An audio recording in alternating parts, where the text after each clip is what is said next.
Recuerdo que en una ocasión, en los años 80 aproximadamente,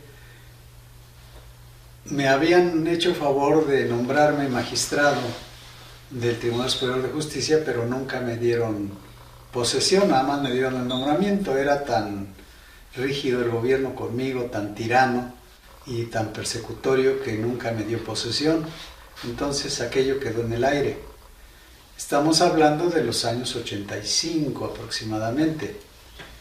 Y recuerdo que en una ocasión fui a comprar un tanque de gas en mi coche, en un Caribe que tenía.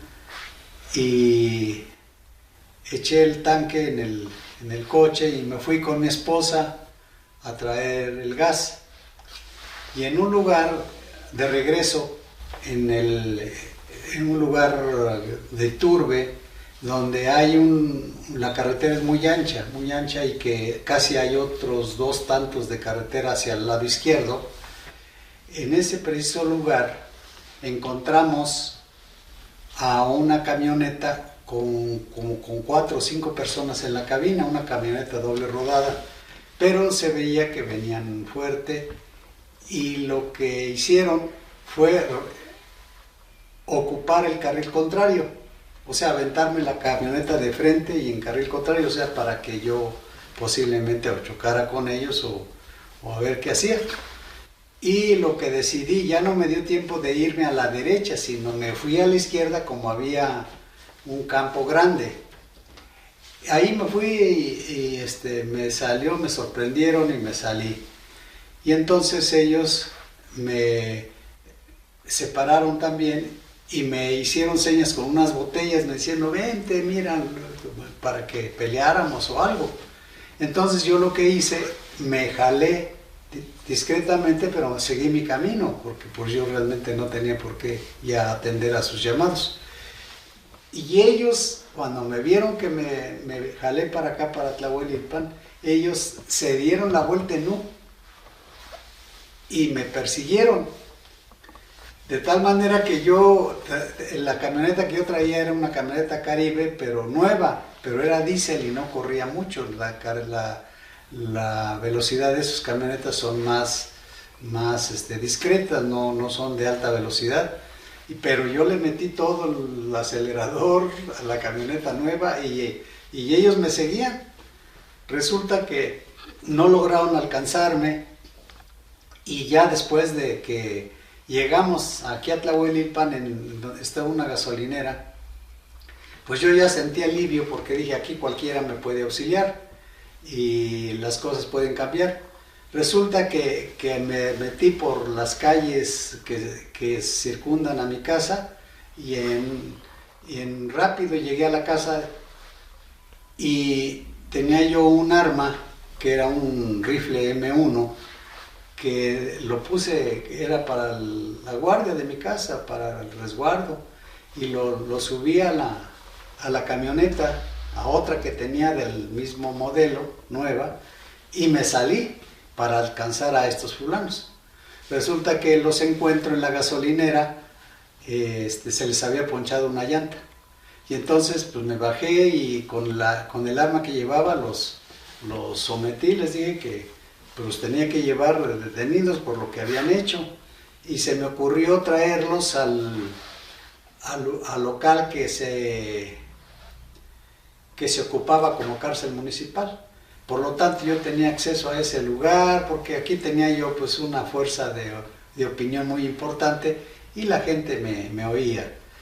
Resulta que los dirigí hacia la local de la cárcel, pero era transitar como fácilmente más de 500 metros. Y entonces de la gasolinera había que tomar una acera, pero había una media curva. Y entonces uno de los que venían con ellos, el más joven, que era un chamaco de aproximadamente entre 17 y 18 años, le dije, no te adelantes, porque él se veía que se quería echar a correr, y yo le dije, no te adelantes. Resulta que todo el grupo no se adelantó de momento, pero llegando a la esquina corrió de manera vertiginosa para echarse a correr. Y entonces ya lo que hice fue levanté el arma sin apuntar y le tiré un balazo. Y el balazo le rozó el pantalón de tal manera que se lo dejó como estropajo de baño, o sea, todo floreado, pero no le logró tocar. Y en el momento en que el balazo le rozó prácticamente el pie, se sentó para esperarse. Y entonces ya llegó el grupo, se levantó y les dije, bueno, aquí van a hacer lo que se les dice. Y los llevé a la cárcel, los metí a la cárcel. Pero después de eso se me desató el problema porque se me cargó la policía judicial y me llevaron detenido a Tula.